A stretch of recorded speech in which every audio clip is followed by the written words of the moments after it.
ఈరోజు కొన్ని మంచి స్టిచెస్ గురించి మాట్లాడుకుందాం. అందులో ఫస్ట్‌ది జర్దోజీ అనమాట. ఇది 3 మెటాలిక్ లుక్ కోసం వాడతారు. కొంచెం టైమ్ టేకింగ్ ప్రాసెస్సే కానీ ప్రోడక్ట్ మాత్రం చాలా ఫ్యాన్సీగా కనిపిస్తది. బాకియా. చికెన్ కర్రీలోనే బాకియా అనేది వన్ ఆఫ్ ద టైప్ అనమాట. 32 వెరైటీస్ ఉంటాయి ఇందులోనే. సో, బాకియా అనేది చాలా యూనిక్ స్టిచ్ అనమాట. So, back side of the sari shadow effect రావడానికి ఈ స్టిచ్ అనేది ఎక్కువగా వాడుతూ ఉంటారు. మనం చూస్తే షిఫాన్ శారీస్‌కి లేదా జార్జెట్ శారీస్‌కి మనం చూస్తూ ఉంటాం ఈ స్టిచ్ అనేది.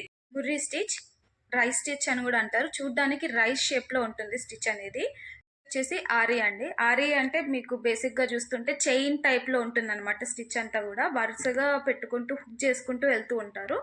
Satin stitch. సో, ఇది బేసిక్‌గా చిన్న చిన్న వర్క్స్‌కి స్పేస్‌లో ఫిల్లింగ్‌కి వాడుతూ ఉంటారు. ఫ్రెంచ్ నాట్ ఇది బేసిక్‌గా కొంచెం థిక్‌గా ఉంటుంది. చిన్న చిన్న ఫ్లవర్స్ లేకపోతే చిన్న చిన్న బీడ్ లాగా కనిపించే లోటస్ గానీ, షేప్స్ వాటికి ఎక్కువగా ప్రిఫర్ చేస్తూ ఉంటారు ఈ స్టిచ్ అనేది. పట్టి ఇది రాజస్థాన్‌లో బ్రైడల్ వేర్‌కి బాగా వాడతారు. సో, చిన్న చిన్న కుందన్స్ ఫ్యాబ్రిక్ మీద పెట్టి దాన్ని స్టిచ్ చేస్తారన్నమాట. సో, అక్కడ వాళ్ళకి ఇది బాగా ఫేమస్. బులియన్ స్టిచ్ ఇది. ఇది అబ్రాడ్ నుంచి వచ్చింది మనకి స్టిచ్. కొంచెం 3 డిజైన్ లాగా ఉంటుంది. ఫ్లోరల్‌కి, లీవ్స్‌కి, ఈ ప్యాటర్న్స్‌కి బాగా వాడుతూ ఉంటారు. లగ్జరీ చికెన్ కర్రీలోనే ఇంకొక రకం జాలీ అనమాట. సో, జాలీ అనేది నెట్ స్టిచ్.